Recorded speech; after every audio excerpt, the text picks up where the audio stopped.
Halo teman-teman semuanya, kali ini kita akan membahas keterampilan berbahasa. Keterampilan berbahasa, apa sih itu? Nah, dibanding kalian penasaran, yuk simak videonya. Tunggu dulu, sebelum itu, klik tombol like dan subscribe ya. Keterampilan berbahasa. Menurut Kamus Besar Bahasa Indonesia, keterampilan berbahasa adalah kemampuan seseorang memakai bahasa untuk mempergunakan bahasa yang baik. Jadi, keterampilan berbahasa ini juga berkaitan dengan kecakapan seseorang untuk memakai bahasa dalam menyimak, berbicara, membaca, dan menulis.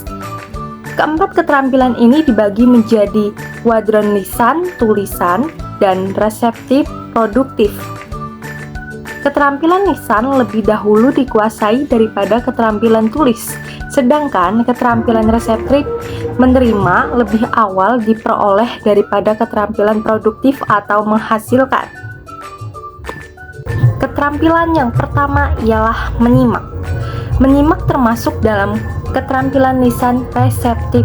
Keterampilan menyimak adalah keterampilan dasar untuk menguasai suatu bahasa lisan dalam berkomunikasi. Hampir seluruh kegiatan sehari-hari dipenuhi oleh kegiatan menyimak.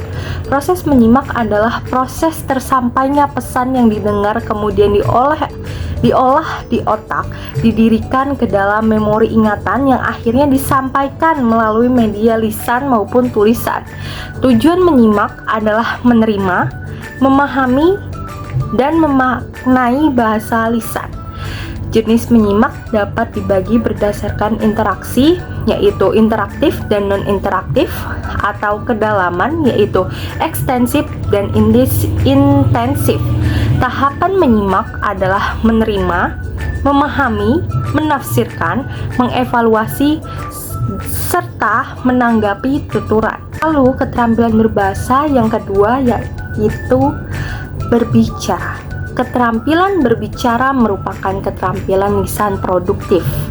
Keterampilan berbicara adalah kemampuan seseorang untuk mengungkapkan pikiran secara langsung atau tidak langsung. Berbicara langsung ialah proses pembicaraan yang dihadapkan langsung dengan pendengarnya, serta berbicara tidak langsung adalah proses pembicaraan yang tidak berhadapan langsung dengan pendengarnya. Tujuan berbicara adalah menyampaikan gagasan dan perasaan secara lisan dengan cara yang tepat. Jenis berbicara juga dapat dibagikan berdasarkan yang pertama, interaksi, satu arah dan dua arah. Yang kedua ada sumber bahan, spontanitas, catatan, naskah, dan hafalan. Yang ketiga ada situasi, yaitu ada non-formal dan formal. Atau yang terakhir itu ada sifat. Di situ ada retorika dan dialektika. Tahapan berbicara adalah menyiapkan, menyampaikan, dan mengevaluasi pesan lisan. Keterampilan yang ketiga yaitu keterampilan membaca. Membaca merupakan keterampilan tulis reseptif. Dengan membaca dapat mempengaruhi seseorang dalam memperoleh pesan dan isi dari suatu bacaan. Dengan membaca, seseorang dapat memahami arti atau makna yang terkandung di dalam bacaan serta memahami sistem tulisan, huruf, suku, kata, dan kelompok kata, kalimat, paragraf, teks, serta buku. Tujuan membaca adalah memahami, memaknai, dan menafsirkan teks untuk mengembangkan sikap pengetahuan dan keterampilan. Jenis pembacaan dapat dibagi berdasarkan pembunyian. Yang pertama nyaring dan senyap, lalu kedalaman atau ekstensif dan intensif. Tahapan membaca adalah mengenali ejaan, memahami kata dan kalimat, serta memaknai pesan tertulis secara lengkap berdasarkan konteks. Lalu yang keempat atau yang terakhir adalah keterampilan berbahasa menulis. Keterampilan berbahasa menulis merupakan keterampilan tulis produktif. Menulis merupakan salah satu keterampilan berbahasa yang sangat penting dalam kehidupan sehari-hari.